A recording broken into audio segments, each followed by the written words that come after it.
All right, Vinny's talking about educating me. Now I'm going to put it back on him. Here we go, the Vinny. only way you can argue that the Lakers need a deal more is if you're tied to some preseason take that you don't want to let go of. The Clippers have been underwhelming given their expectations. The Clippers have dealt with more, have a far greater depth issue than the Lakers. And the Clippers have one massive flashing red light warning sign deficiency, which is if we do have to get through the Lakers, if the Clippers are fortunate enough to actually get to the conference finals and have to get through the Lakers, who's our rim protector again? Who is the guy that is not only going to match up with Anthony Davis, but is going to stop LeBron James at the rim?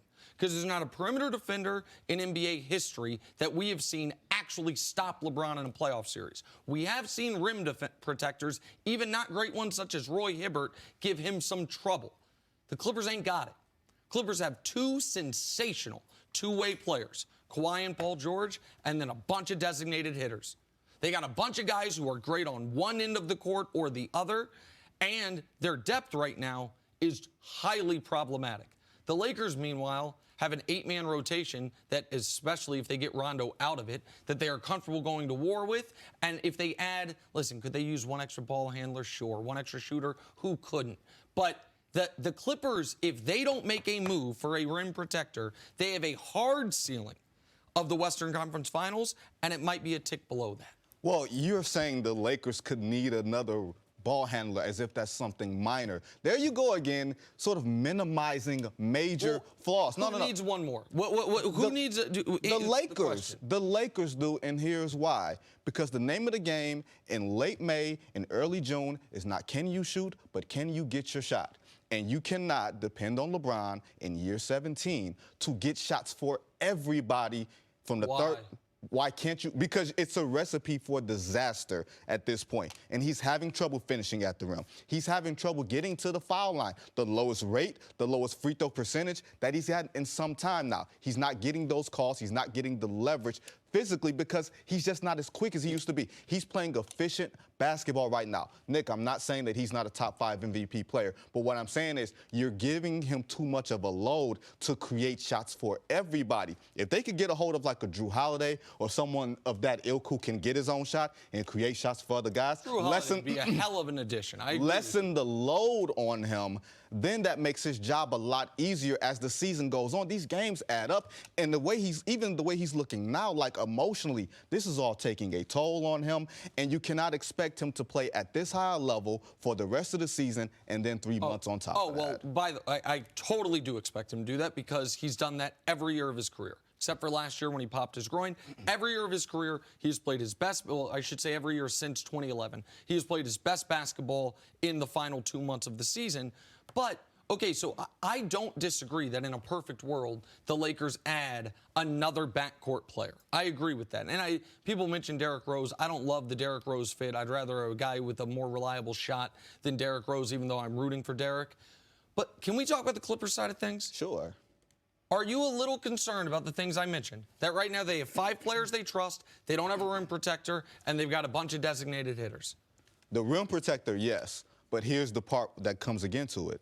Paul George, Kawhi Leonard are going to go back and forth. Even with Maurice Harkless being able to defend. Harkless has been a travesty this year. Yes, shooting-wise, he's been there, but he still has length. And then when you add Kawhi, who's building it up, who's ramping it up, his play and his minutes and his availability to get somewhere. Nick, I know you don't like the guy, but just because you don't like, dislike the guy. What, I didn't say you dislike him, but you don't like him. I just don't know if we're going to play. If he's going to play, I know his back tightened up on him the other day, a couple minutes before tip-off. It was a shame.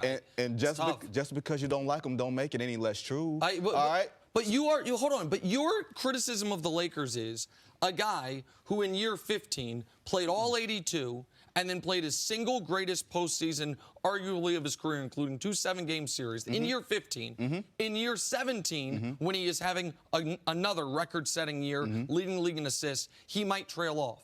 You're not concerned that the guy who evidently hasn't been healthy in 3 years, who needs a day off a week, that you think he's just going to be good to go for 2 months of playoff basketball? Is he going to load manage in the playoffs? I don't know. I'm asking. I mean, do we think he's going to play a full series? Like, I would anticipate they want him to. I don't know what his availability will be. So we can't just say LeBron, because of age, is going to be this when his history says he won't. And Kawhi, when all the evidence says, is the only way to give him a pass on the load management stuff is he's the single biggest injury risk in basketball. That's not a concern for you when he's supposed to be the cure-all for them? So wait, what is it? Does he have an injury risk which causes him to do that, or is he just taking games off? Well, I don't know. No, which side of the fence are you sitting on? Because you tend to play both sides. Well, no, I'm not playing both sides. What I'm saying is this. Coming into the year, we were told he's not going to load manage, the healthiest he's ever been. And then before we hit Halloween, he was taking days off, pardon me.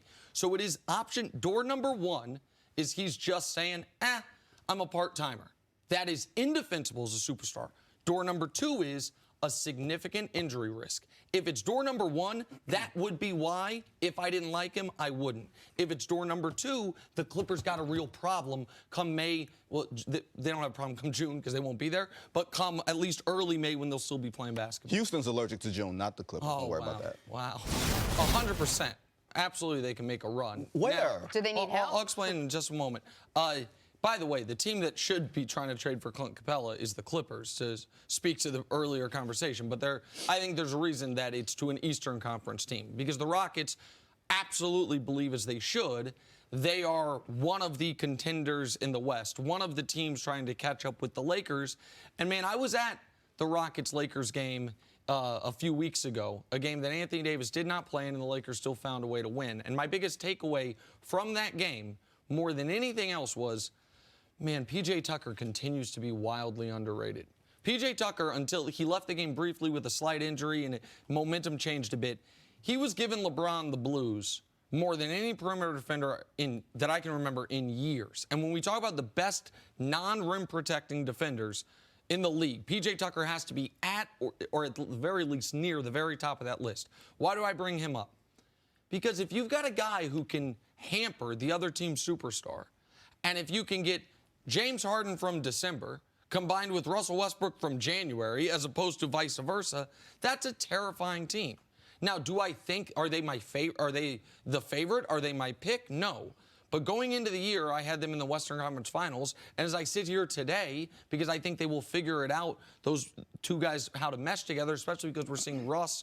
This past month, Russ was sensational, absolutely brilliant. Yeah, they'd still be my pick for the Western Conference Finals. So is that a contender if you're one of the four finalists? Absolutely. I assume Vinny has him out in the first round or something. But, yeah, I mean, Eric Gordon, now that he's healthy. Harden, we know what he is, even though he's been bad for a month. And Russ is getting back to being the best version of himself, getting to the basket. All of that, and then we'll see what they do with Capela plus P.J. Tucker. They have a starting five that can go up against anybody's in basketball. You hear all those ifs. I heard a lot of them. If Nick had real hair. If James Harden played defense. That's the only one I can think of. We got jokes. Like, you're saying, well, if James Harden plays like he played in December and Russell Westbrook plays like he played this month, there's a reason why these two guys aren't playing well together at the same time. There's a reason why that Houston is trying to get rid of Clint Capela, and it's not because he's not a good fit on their team. They're trying to get under the luxury tax. You can't compete and dismantle your team at the same time. See, why would they? I don't know if the luxury tax, I know there was a CNBC report about that. They got under the luxury tax last year. So they're not in risk of being a repeater. So the idea that they would go all in on this year's team and then somewhat meaninglessly try to get under the luxury tax for this year, that doesn't pass the smell test to me, so to speak. It does, because I've heard the same things that Jabari Young from CNBC heard. And I'm not trying to be disrespectful to Jabari. No, absolutely. But you've heard the same things about the Rockets team, about Tillman Fertitta, and it puts Daryl Morey in a tough position because you have so much money allocated to Russell and James Harden for the future that if you can get out of it right now because there's no realistic way for you to contend for an NBA title, then you do it and you try to recalibrate. Like that, I'm wondering if this thing is going to blow itself up in the offseason completely as opposed to them making a run. There's no realistic way for them to contend for a title. So you think there's three teams that can contend for the title. That's it. Every year I think there's three teams that can contend. Yes. But this year you think it's Bucks, Lakers, Clippers. That's the list. What besides you hoping and wishing gives you belief that the Rockets, because Golden State isn't there anymore, I don't care about that. They have not shown championship. They have not shown championship character. They have not shown championship cohesion. When you're talking about your two best players not playing well together at the same time, but finding a way, when James Harden's not having a good month, Russell Westbrook has a great one. When Russell Westbrook is struggling, James Harden is putting together streaks of 40. Just because they played together in OKC and they like each other and they're from California doesn't mean that their games mesh well. And we do still, it's been 50 games, and we do still have to see if they end up being able to play together simultaneously because there is some redundancy in the games. We knew that going into this season. But this idea that they haven't shown championship character, they were the only team to throw a scare into a healthy Golden State. They took them 7. No one else took them 5. And so you can say that's not enough for me. That doesn't. Then the Bucks ain't shown it neither. The Lakers ain't shown it neither. What team has championship medal according to your standard? The Raptors? Are they? Wait. Did you just say the Lakers haven't shown it either, even though they have a guy that you say is the greatest player of all time? Nick, you can't change your argument for the sake of the discussion. LeBron is the greatest player of all time, right? There are players on the team that have shown it, but your argument is that the Rockets have not, that they don't meet some standard of championship medal. All the teams they're competing against, either Milwaukee has never done it or the guys on the other teams have never done it together. The same issue with Houston. Okay, here's the thing. Milwaukee didn't show it, but they were up 2-0 on the eventual NBA champions before it got figured out. The Rockets were up 3-2 on the eventual NBA champions before it got figured out. Okay, but that's not the same team. That's not Chris Paul. That's Russell Westbrook and 2 years older with players. Okay, so with players out of crescendo as opposed to Giannis still ascending. The only team because the Lakers have never played together prior to this year. The Clippers never played together prior to this year. The Nuggets have beaten no one of substance in a playoff series. The Jazz have never. What are we talking about? You said just because Golden State's gone. Yes. Part of this is this ain't 2018. In 2 years, a lot of things can change. The 90s Knicks took the Bulls to the limit. And what did they do when Michael Jordan retired? They still sat their ass down somewhere, and they didn't win anything. So don't give me what happened 2 years ago. Okay, so I need to see it now. All right, then just answer this question. Who is the team that has proven championship medal in the NBA right now, other than Toronto? Tell me. I'd love to hear it. LeBron, your guy. That's not a team. That's a player. Wait. LeBron is a system. Everything orbits around him, and he has shown in different systems and with different players, everything else, he can lead a team to the finals. I will give him that, even though I think that he is not the same physical force that he used to be. When has James Harden ever shown that he can lead a team to a finals? Don't give me Golden State.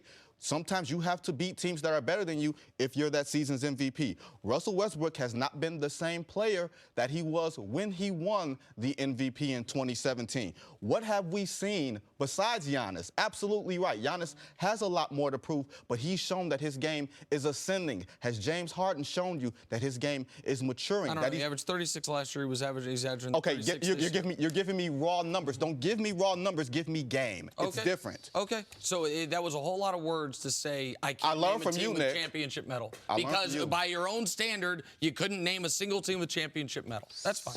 Thanks for watching. Subscribe here to get the latest from the show. Also, be sure to check out more of the best clips from First Things First, or go watch a few segments from our other shows on FS1.